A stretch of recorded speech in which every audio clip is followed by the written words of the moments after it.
Now, you may have noticed a certain sameness to some of the multiplication that we were doing when we were taking powers of polynomials.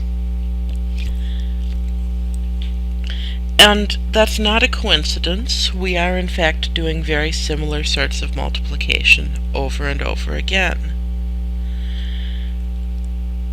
Some of the patterns that we see when we take powers of polynomials are worth remembering.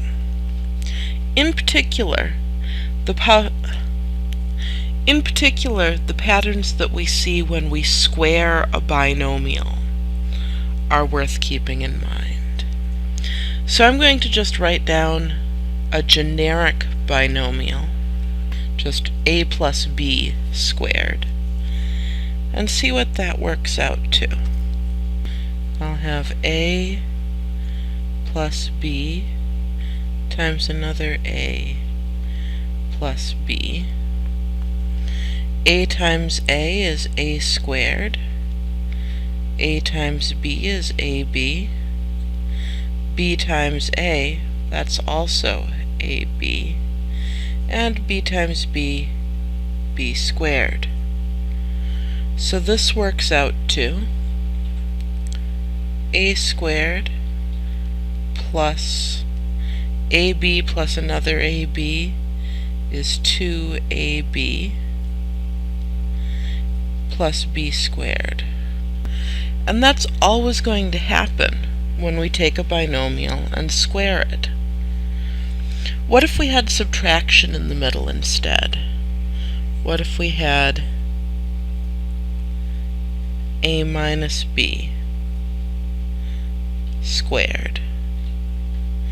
Using the area method again, we'll still have a, but this time a plus negative b. A plus negative b. A times a squared. A times negative b, negative ab. Negative b times a, negative ab. Negative b times negative b is positive b squared. So a minus b all squared is a squared minus negative ab plus another negative ab is negative 2ab plus b squared. Notice, the only difference between these two results is that the first sign is negative. The second sign is always positive, because we always end up squaring that last term. Why do we do this? Well, now when we see a binomial being squared, instead of going through and multiplying the whole thing out, we can just use these formulas. For example, we can use these formulas to find 3x minus 2 all squared. We see that this binomial is in this form.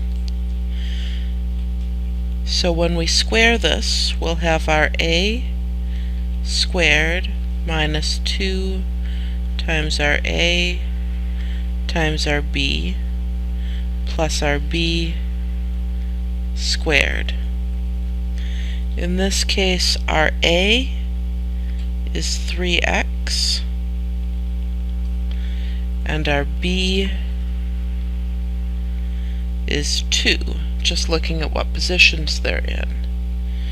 So we'll have our 3x all squared minus 2 times 3x times 2 plus our 2 squared. And now we just need to go through and simplify each term.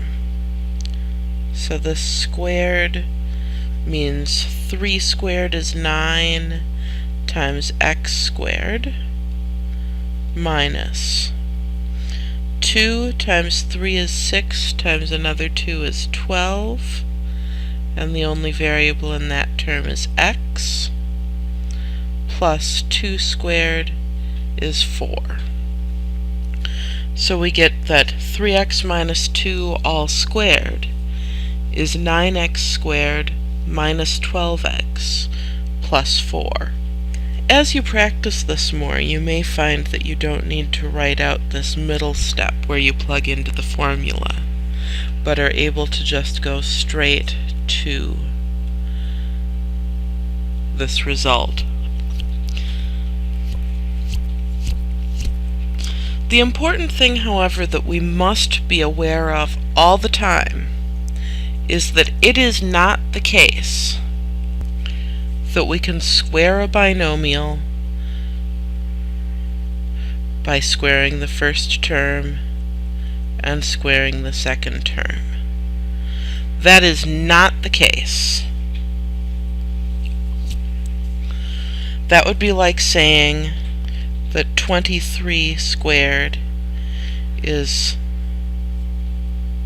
2 squared is 4, 3 squared is 9. That is not the case.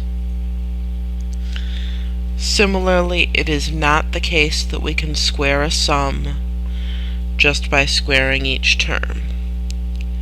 In fact, we see that when we multiply out, we end up with these middle terms, which are important not to forget.